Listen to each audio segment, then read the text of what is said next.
This single family name is responsible for more American deaths than any foreign war in history. While their name sat on the walls of the Louvre, their product was killing 500,000 people in the streets. The Sacklers built an $11 billion fortune by convincing the world that physical pain was a vital sign and that their specific miracle pill was the only cure. They did not just sell medicine to the sick. They sold a lie so profitable it became a narcotic for the entire global economy, turning a family of psychiatrists into the most efficient drug lords in human history. The engine of this destruction wasn't a chemical. It was a 1996 memo titled The Primary Care Strategy. This single document turned every doctor's office in America into a predatory hunting ground. It wasn't an accident. The OxyContin scandal was a boardroom calculation that treated human addiction as a quarterly profit margin. This is the blueprint of how they did it. While the world saw patrons of the arts, the internal ledgers showed a dynasty that viewed addiction as a business model. Long before the bodies piled up, Arthur Sackler discovered a psychological loophole. He was a doctor. He was an ad man who realized you don't sell a drug, you sell the symptoms.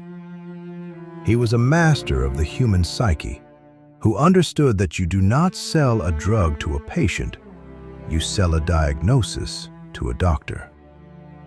In the 1950s, Arthur revolutionized medical marketing by realizing that physicians were the ultimate gatekeepers of wealth. He began ghostwriting glowing articles in medical journals and showering doctors with luxury trips and expensive gifts to ensure his products were the first choice on every prescription pad. Arthur understood that the real money was never in curing a disease, because a cured patient is a lost customer. He believed the true gold mine lay in managing a symptom forever. He famously turned a minor sedative called Valium into the first $100 million drug in history by expanding its use to treat everything from psychic tension to everyday stress. In 1952, Arthur and his brothers bought a small, struggling company called Purdue Pharma. He did not buy it for its scientific breakthroughs, but for its potential as a vehicle for his psychological marketing tactics. He died before the peak of the opioid epidemic, but he left behind a lethal blueprint for mass market addiction that his heirs would follow to the letter.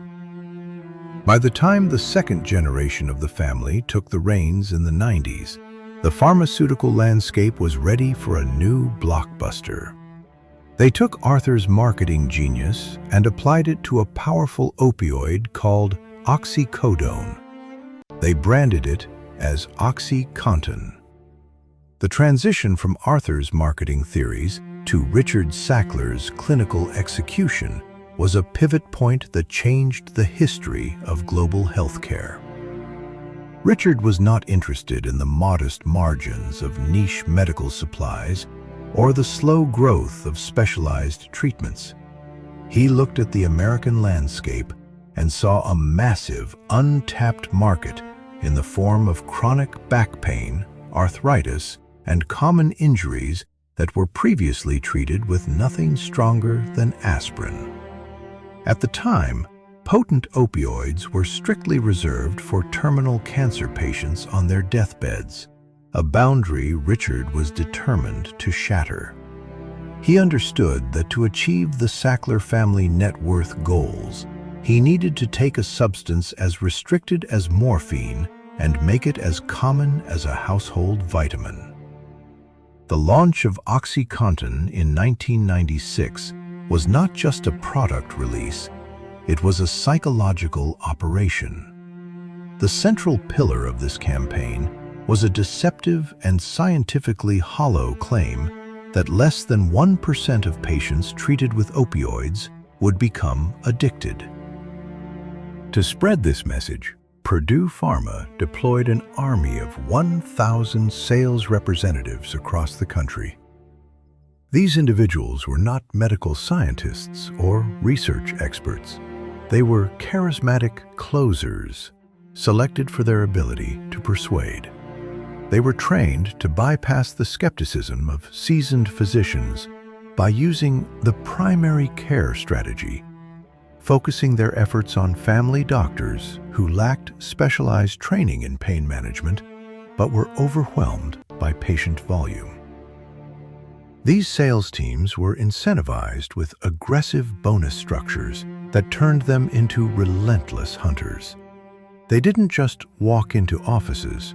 They brought gifts, sponsored lavish steak dinners, and handed out starter coupons that allowed patients to receive a free 30-day supply of the narcotic.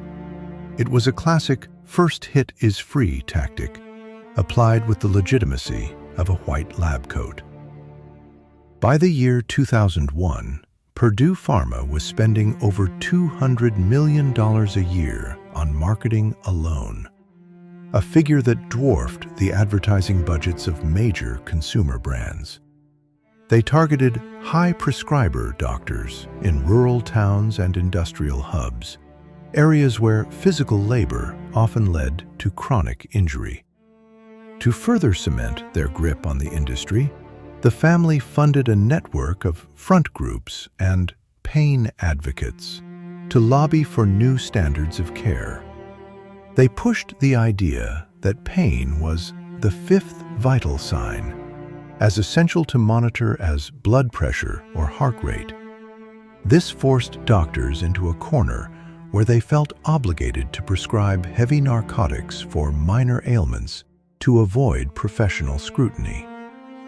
The company also ghost-wrote articles for medical journals, paying prestigious doctors to put their names on research that downplayed the risks of the drug.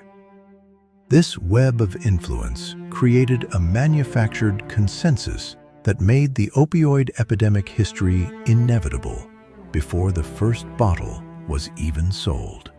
By the early 2000s, the strategy had worked beyond their wildest dreams, and the company hit $1 billion in annual sales.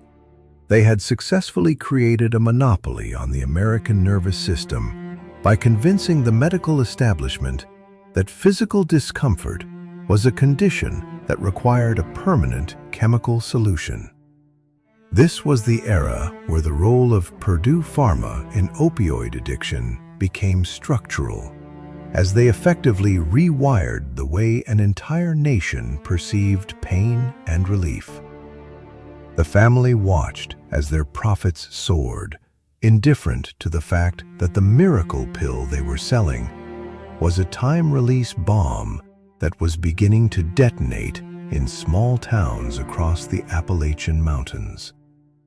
The sheer scale of the distribution was unprecedented for a Schedule II narcotic.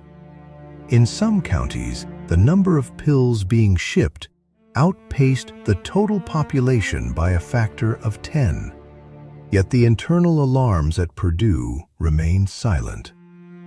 Richard Sackler pushed for even more aggressive quotas, demanding that his sales force push higher dosages, knowing that higher milligrams meant higher profit margins. This escalation was a calculated move to ensure that once a patient was started on the drug, they would remain a customer for life. The foundation of the empire was no longer just marketing. It was a cycle of dependency that ensured a steady, unstoppable flow of capital into the family's private accounts. The sheer volume of capital flowing into the Sackler coffers necessitated a new kind of institutional theater. As the rural landscape of America began to fracture under the weight of the crisis, the family retreated into a world of curated perfection and extreme philanthropy. This was not merely an act of charity, It was a strategic deployment of wealth designed to insulate their names from the grimy reality of their product.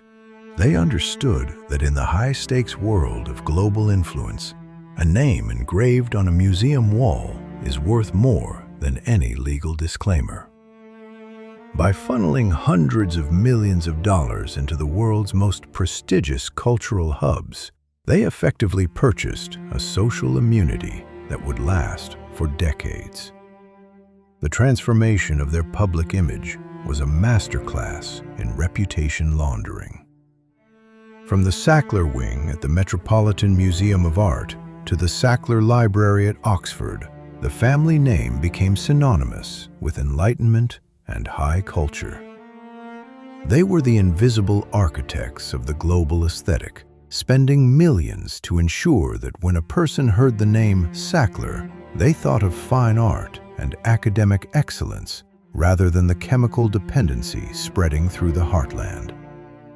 This gilded facade allowed them to move through the highest circles of society, rubbing shoulders with royalty and heads of state, while the true source of their $11 billion fortune remained obscured by the shadows of their private companies.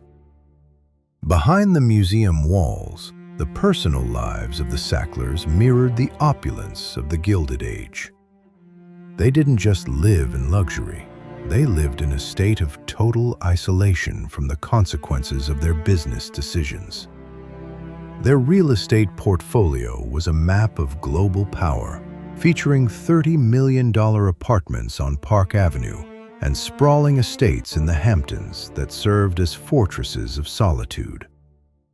They traveled exclusively by private jet, ensuring they never had to breathe the same air as the people their sales representatives were targeting.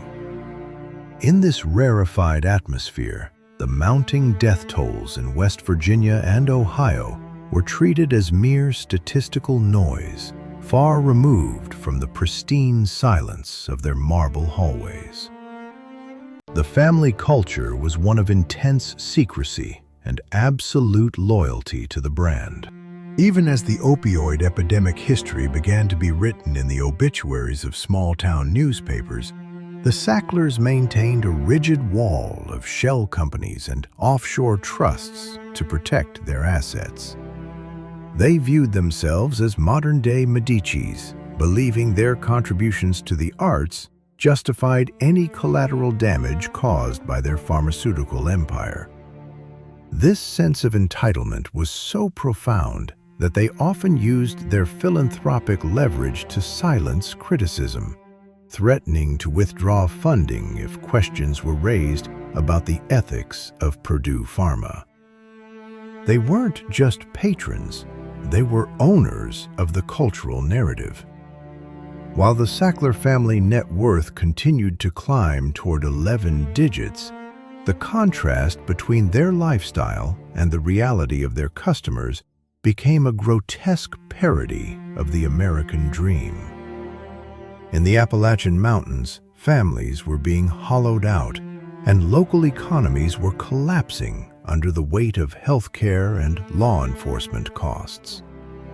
Meanwhile, the Sacklers were hosting black-tie galas where the champagne cost more than a year's supply of the medication they sold. They were insulated by a phalanx of the world's most expensive lawyers who worked around the clock to ensure that the family's personal wealth remained legally distinct from the company's mounting liabilities. The psychological distance they maintained was perhaps their most effective weapon. To Richard Sackler and his kin, the people struggling with dependency weren't victims of a predatory marketing machine. They were low-life criminals who lacked the moral fiber to use the drug correctly. This cold, analytical detachment allowed the family to continue their aggressive expansion even as the red flags became impossible to ignore.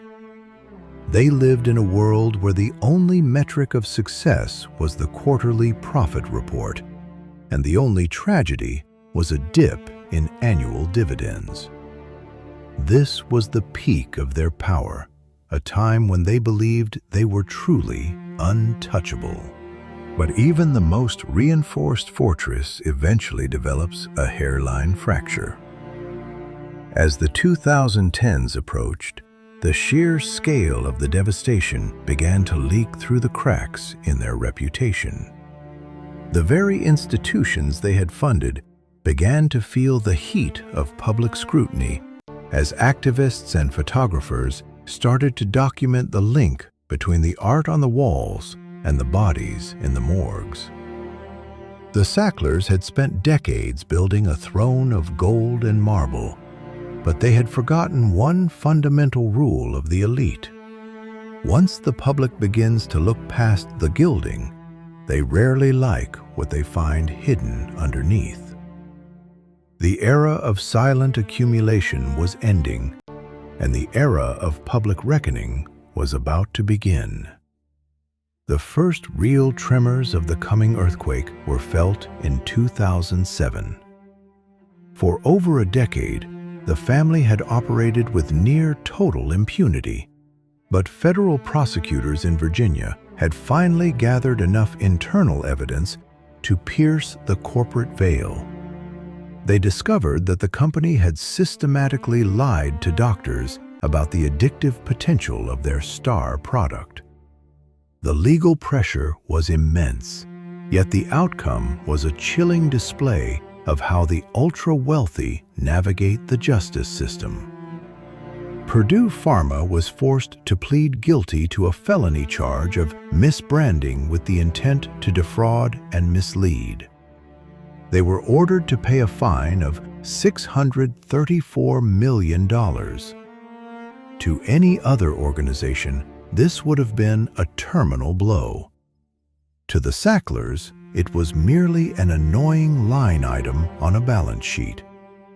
It represented more than their entire annual profit, a small tax paid to keep the machine running. Despite the guilty plea, the family refused to pivot. In fact, they doubled down. Internal documents and emails from this era reveal a family that was not repentant, but deeply resentful of the public backlash. Richard Sackler, the cold architect of their expansion, began to craft a narrative that would become the cornerstone of their defense for the next 15 years. In private messages, he suggested that the company should push the blame onto the victims themselves. He argued that the crisis was not caused by the drug, but by the people who used it. He called them criminals and suggested that they were the ones who should be stigmatized. This was a calculated psychological operation designed to protect the brand by pathologizing the customer. It was a strategy of redirection, turning the focus away from the boardroom and toward the desperate streets of rural America. The 2007 settlement was supposed to be a warning, but the Sacklers viewed it as a signal that the walls were eventually going to close in. They didn't stop the sales, but they did start moving the money. This marked the beginning of one of the most aggressive asset-stripping operations in corporate history.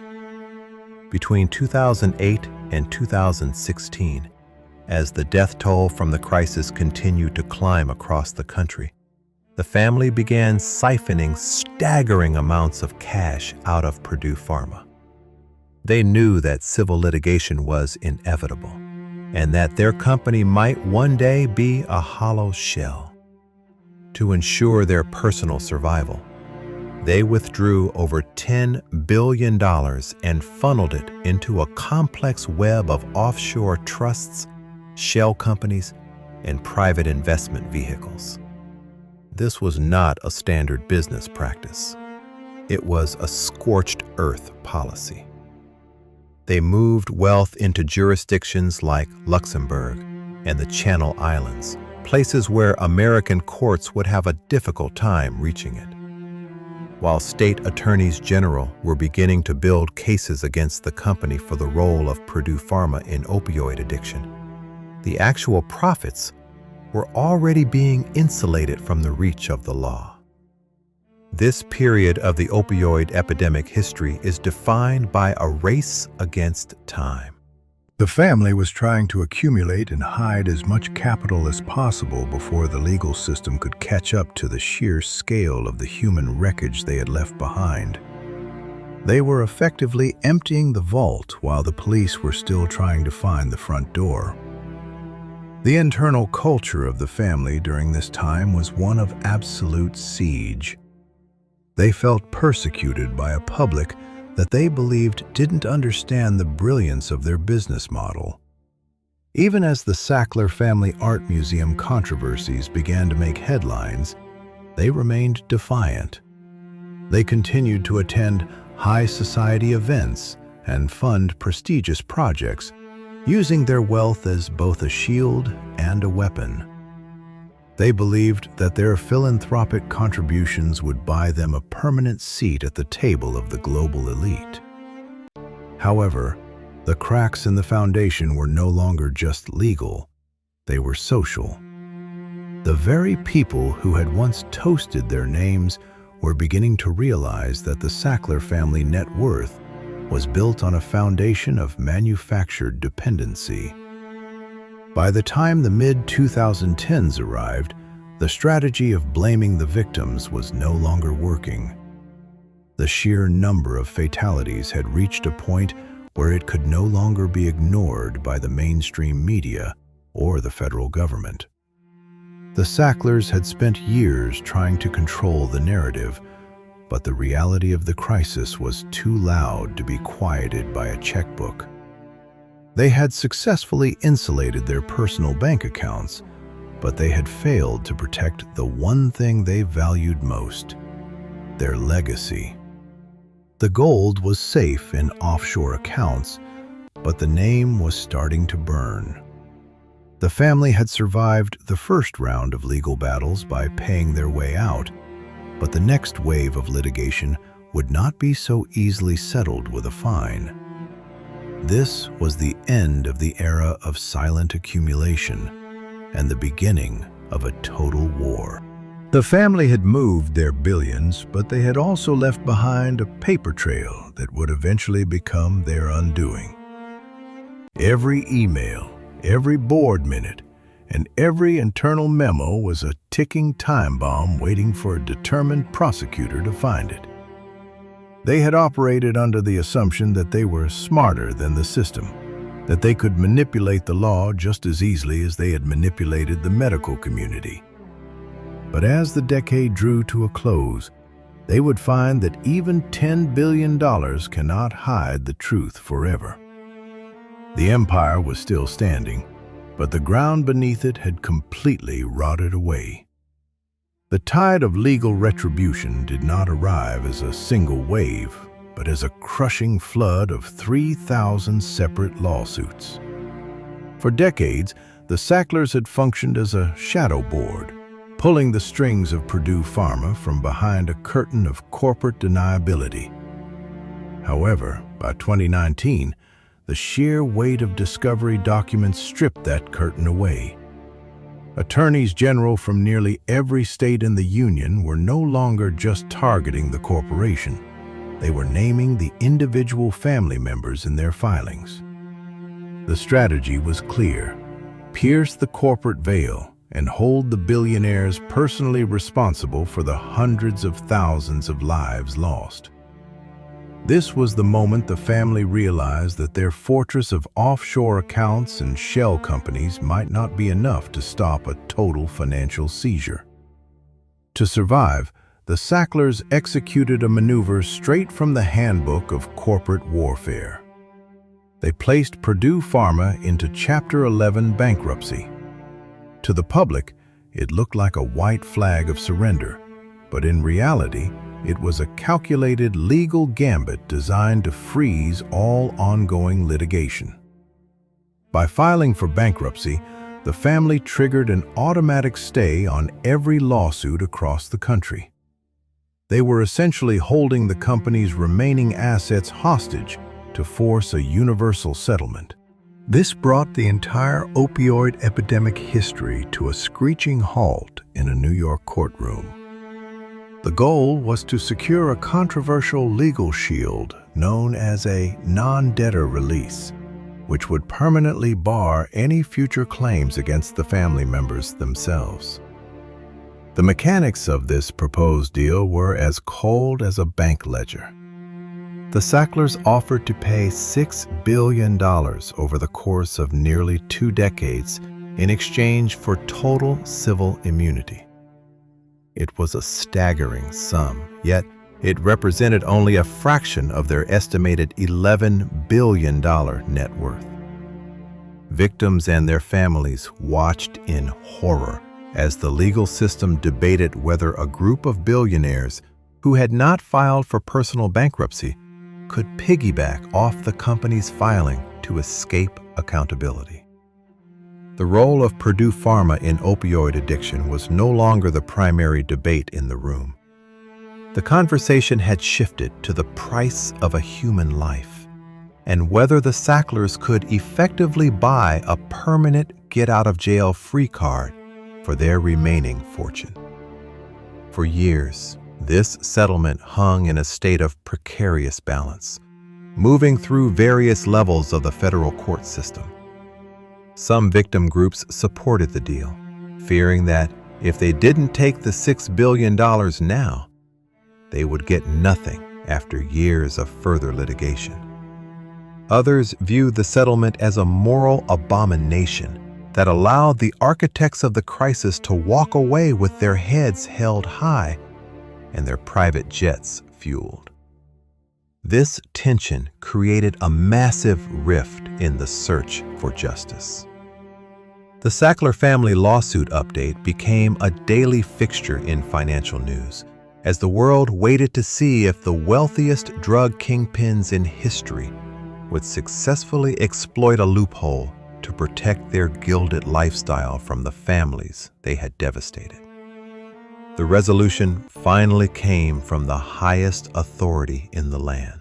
In June of 2024, the Supreme Court of the United States delivered a landmark ruling.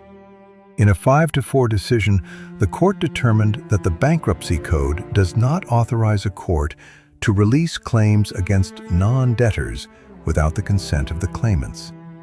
This ruling effectively closed the open loop that had been left dangling since the mid-90s. The secret legal lever the family had hoped to pull was snapped in half. The immunity they had spent hundreds of millions of dollars in legal fees to secure was gone.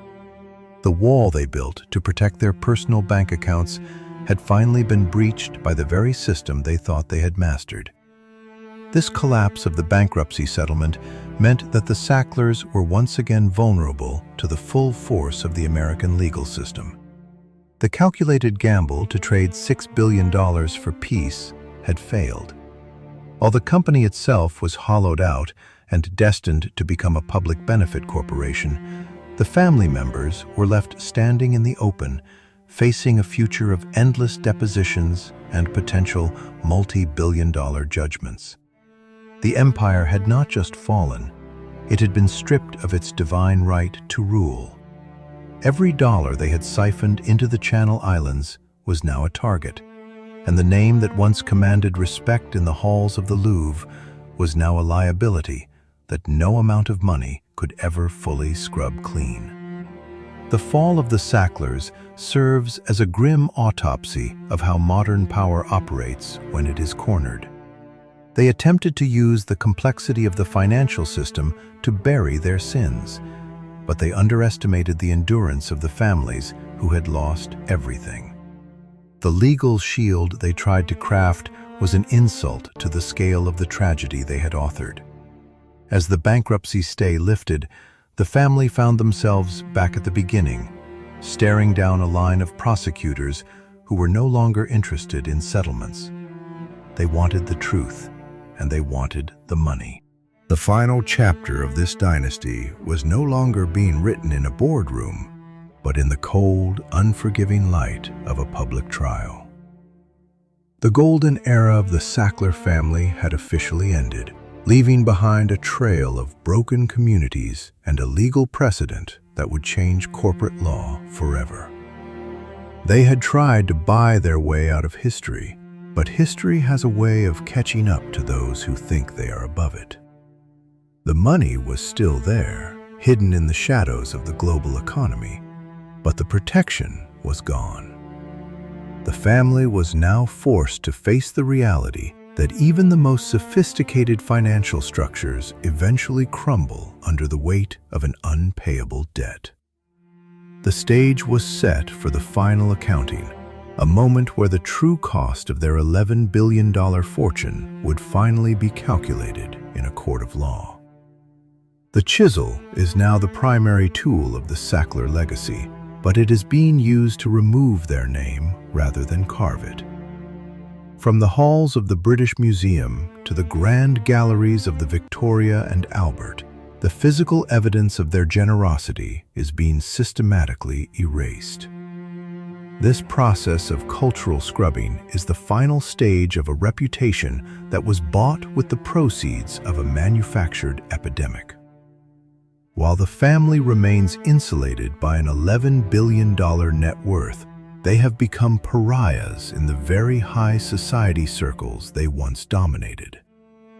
The prestige they craved, which they thought was a permanent asset, has proven to be as volatile as the pharmaceutical stocks that built their empire. The transformation of Purdue Pharma into a public benefit company marks a surreal and bitter conclusion to this saga. In a move that many critics find deeply cynical, the entity that once aggressively marketed a highly addictive narcotic will now be tasked with producing the very overdose reversal drugs and addiction treatments needed to combat the crisis.